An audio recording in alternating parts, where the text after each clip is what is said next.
Buhay Lakwatsa.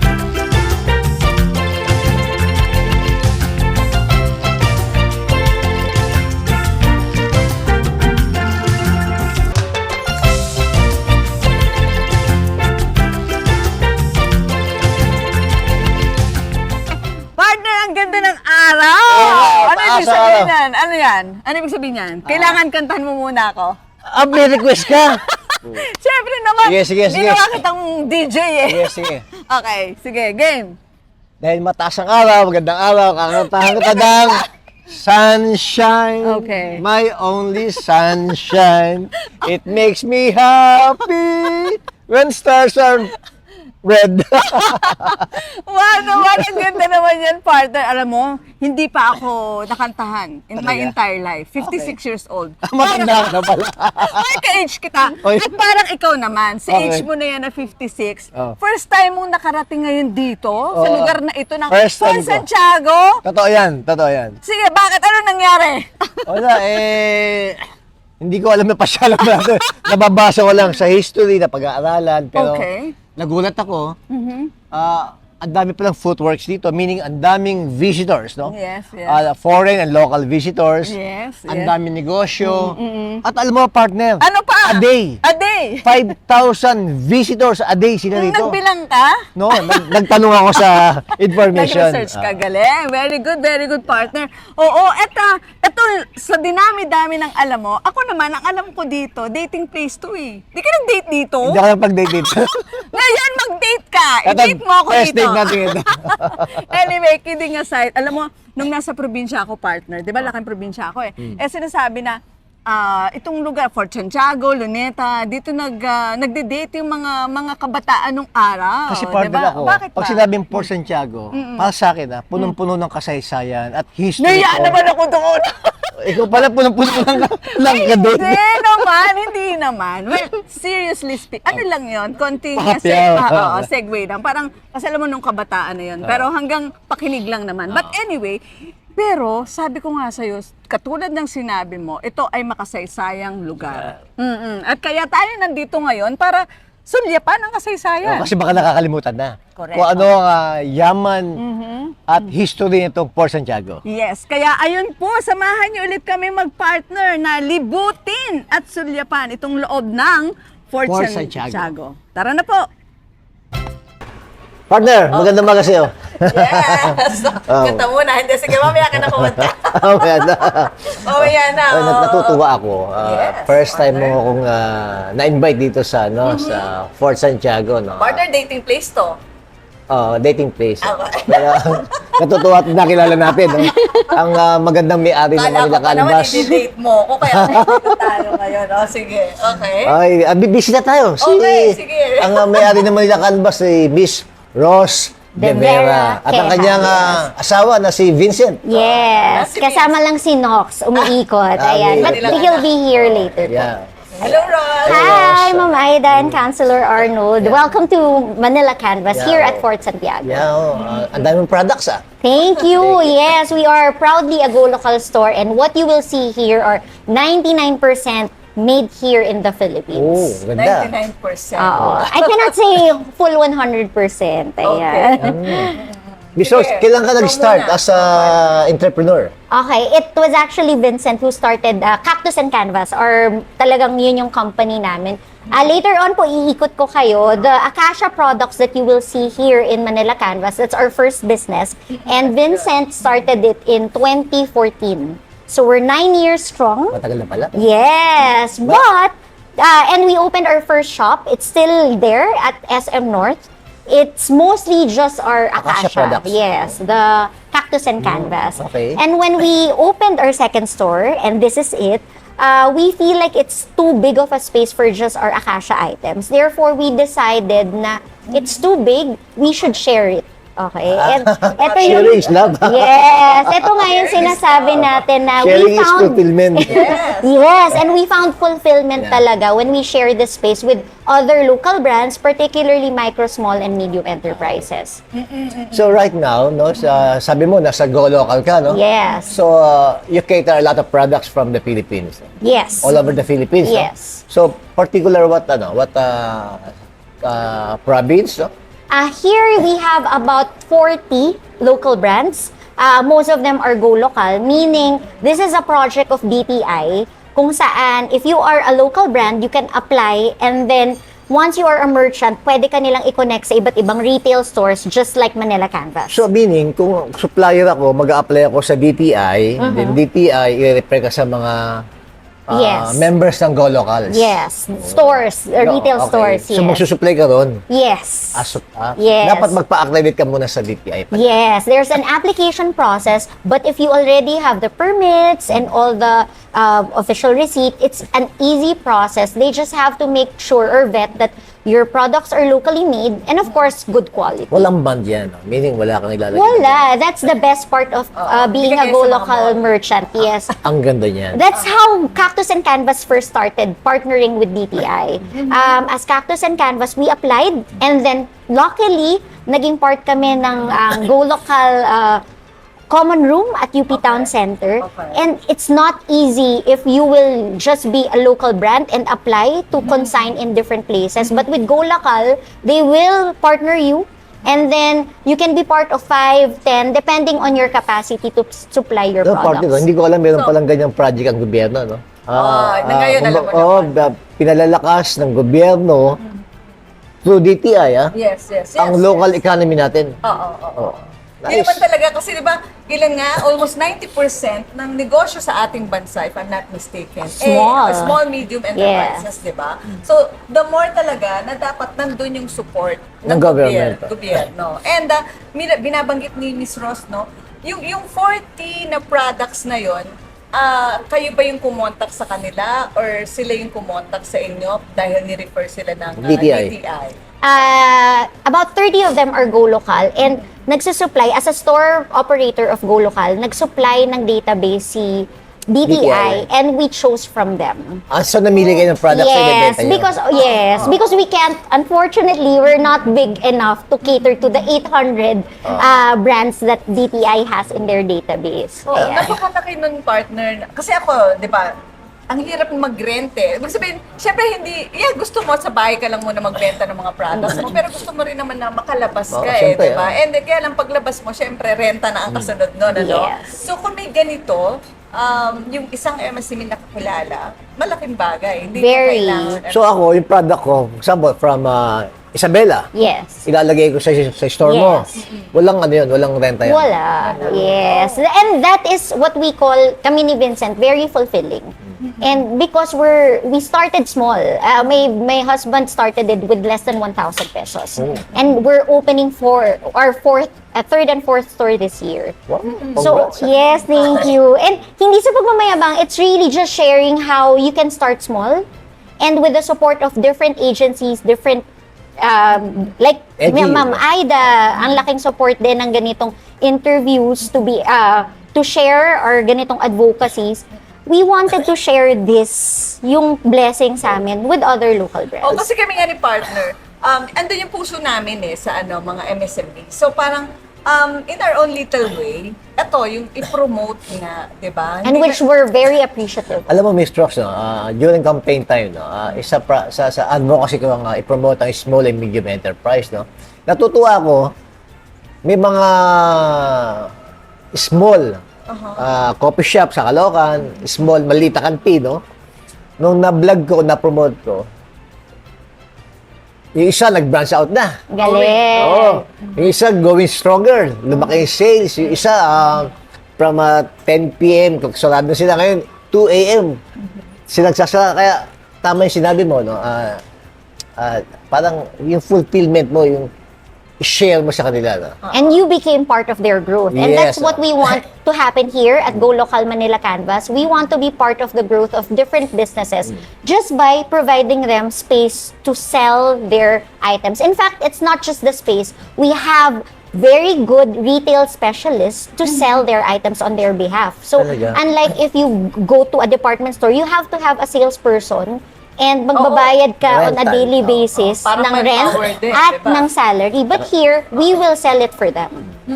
So, that's So yung product from province, hindi nyo na iniimbestigahan. Kumbaga, nakarelay na kayo sa DTI, Pag sinabi, eto, magandang product to. Parang na-check mo yung quality. Check yung quality. Having Quality been control. part of that process or having undergone that process, we know how masalimuot yun. Therefore, we trust that the brands that DTI gave us as a database, okay na. But of course, sa amin, as a store operator, we had to request for, can we sample your food items? Can we see your products? Kasi we also have to check the quality. Pero minsan nagpupunta ka sa planta nila. We haven't tried that yet. That's a good, good proposal. Maganda yan. Yung kaya ng product ko, tinala ko dito. Oh, yes! Nasuman. may Naubos. barako pa. Okay na, hindi ko So, dinala.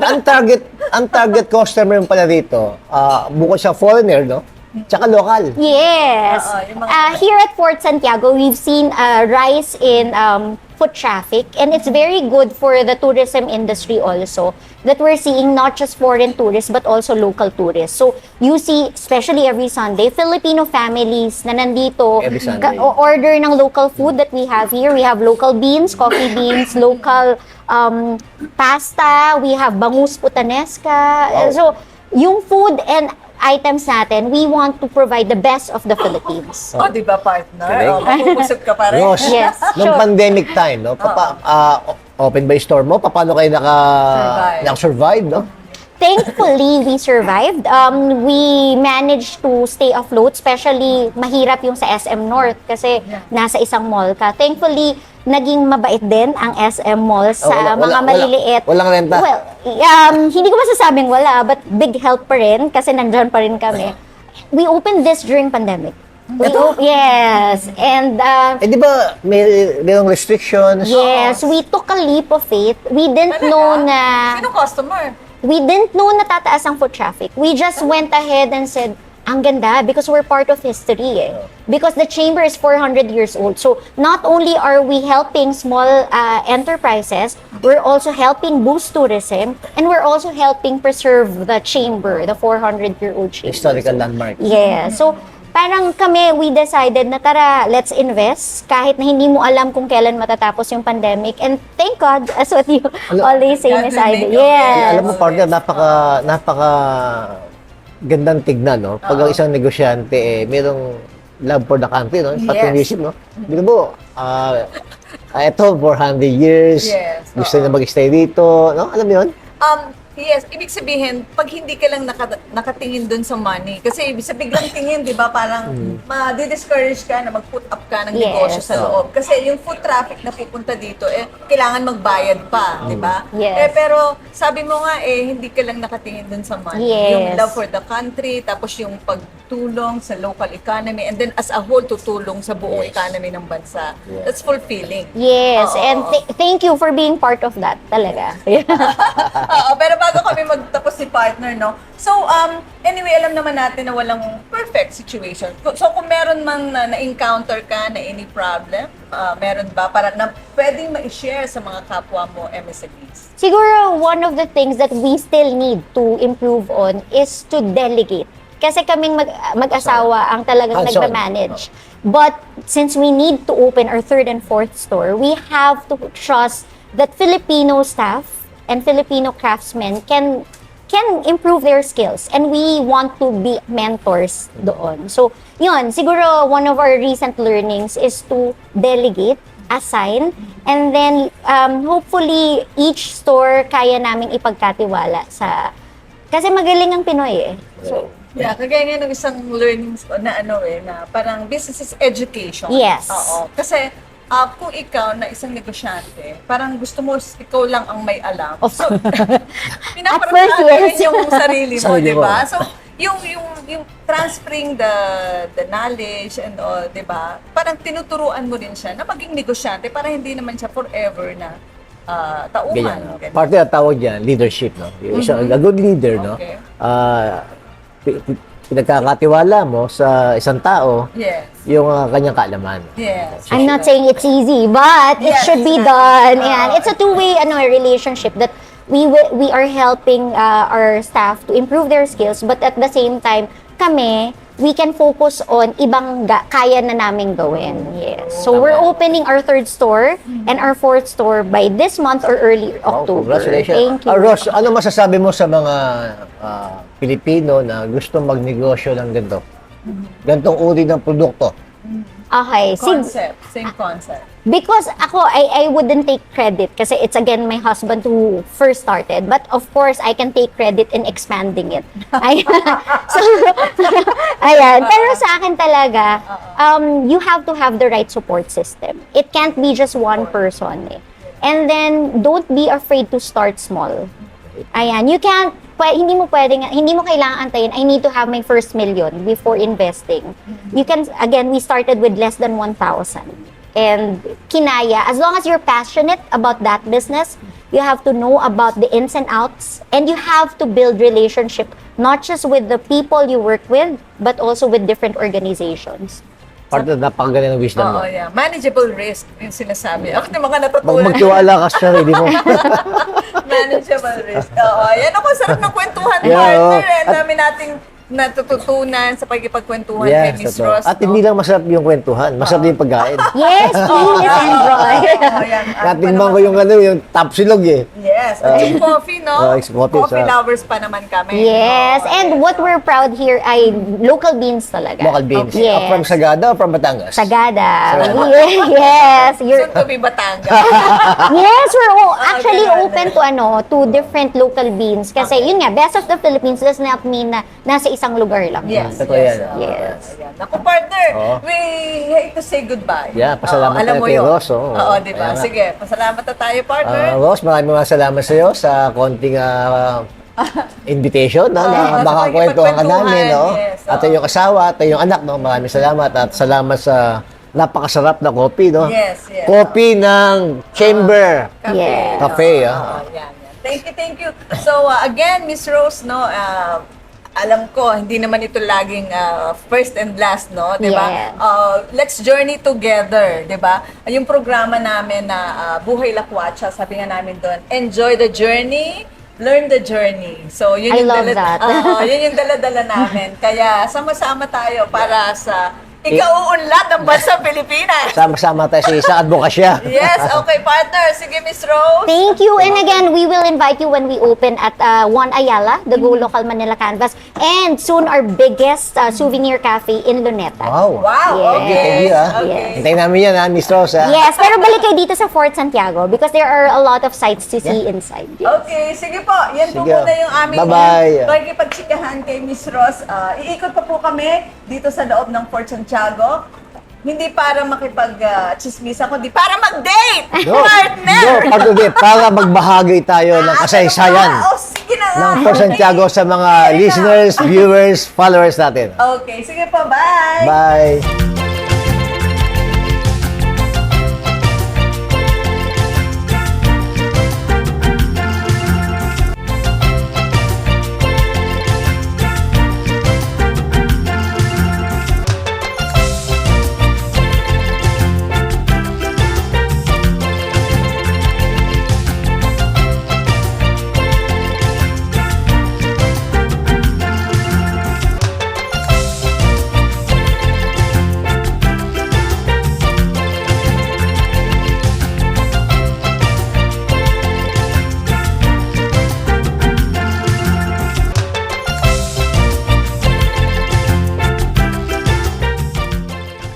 Ayun, partner. Mihinga pa ako. Mihinga pa ako. Nakakahingal, no? Oo. Napakaganda ng loob ng Fort Santiago. No? Marami na naman tayo mababahagi sa kanila. No? Isang makasaysayan, mayaman sa kasaysayan, sa kultura, sa sining, at sa ating pagka-Pilipino, partner. Correct, partner. So ngayon din namulat ako na ang Fort Santiago pala talaga ay hindi dapat kaligtaan nating mga Pilipino. Oo, dahil partner, sabi mo nga, punong-puno ng kasaysayan. Ano yung mga importanteng lugar na kanina talagang pinasok natin? partner? Kanina, nakita natin yung kung saan nakakulong ang ating pambansang bayani, no? Si Rizal. Nakita natin yung dungeon Oo. kung saan doon pinatay ang mga Napakaraming Pilipino. Napakaraming Pilipino, bata, nanay, tatay. Oo. At yung lugar na kung saan yapak ng ating Pangulo, ang ating Pambansang Bayani, Dr. At kung saan Cesar. siya kinasal, no, kay Okay. Josephine Bracken. No? Nakita natin. No? Pero partner, alam mo ba ang kasaysayan ng Port Santiago? Ano kung sino si Port Santiago? Sino ba? Sige nga, educate mo ako ng konti Oh, dahil pasa- medyo nilulumot na ang aking Para sa kalaman ng mga nakikinig at nanonood sa atin, Yes, partner. si Port Santiago isang santo ng mga Espanyol. Okay. Siya ang saint ng war Okay. pagdating sa Espanya. No? Okay. Naniniwala ang mga Spaniards na si Saint Santiago bumaba sa Spain para tulungan Okay. ang Spaniard makapagdigmaan. Kaya ipinangalan yan sa Port Santiago. Oo. So, yung palang pakikipagdigma na yun, dito pala dinala Dito yun dinala sa sa Pilipinas. Pilipinas, And alam mo partner, nung habang tinitingnan natin yung maraming pictures doon ng kasaysayan, especially yung mga tinorture ng mga Pilipino, talaga... Manila Massacre. Oo, talaga yung... Nabagbag yung damdamin. Oo, kasi syempre, alam mo noon dati, hindi natin masyadong napapag-ukulan ng pansin. And ito nga yun pong layunin ng Buhay Lakwatsa. Talagang bigyan kayo ng idea doon sa mga lugar na dapat po nating puntahan at hindi natin makalimutan, partner. Siguro, dapat may malaman may makagawa sa Congress na ipasok sa curriculum ng Department of Education ang mga preschools o elementary schools na bisitahin ang isama sa curriculum. Oo, yung itong lugar Port na to. Santiago para pasyalan, no, na makita at malaman yung kasaysayan. Siyempre hindi lamang yung dito sa school. Yes. Mas maganda meron kang nakikitang replica. Sabi nga nila, pictures is 1,000 Yeah, words, yes. 'di ba? So iba pag nakita mo yung litrato. And partner yun nga habang nakikita ko, ayun palalim ng palalim yung iyong pagmamahal sa bansa. And na-realize ko nga din na kaya alam mo, dapat pala natin talagang pahalagahan ang kalayaan. Yes, oh. Pero napansin natin, guilty ako doon, na hindi ko masyadong pinapahalagan. Pero ngayon nare-realize ko kung paano siya dapat pahalagahan ng bawat isang Pilipino. Dahil, imagine Maraming yung... nagsakripisyo, Oo. maraming buhay ang nawala partner. para lang makamtan natin ang ating kalayaan. Hindi lang pala yung isang click lang na malaya na tayo. Maraming buhay na ibinuwis para lang tayo ay maging malaya. Imagine yung tatlong mga bansa na Sumakop sa atin. Spain, Japanese, and Americans. Oo. And but now we're happy because we're now free, partner. Yes, Oo, dahil sa- kaya nga tayo nandito ngayon. Yes. Sige, so kaya na, partner, talaga napakaraming pwedeng i-share. pwede i-share, no? Mapuntahan, no? Yes, oo. At ma-educate, no? Mga listeners at viewers natin. Talagang isinasabi natin na there's a lot more to see. Love the Philippines! Ako po si Arnold Divina. Ako naman po si Aida Gonzalez. Bye!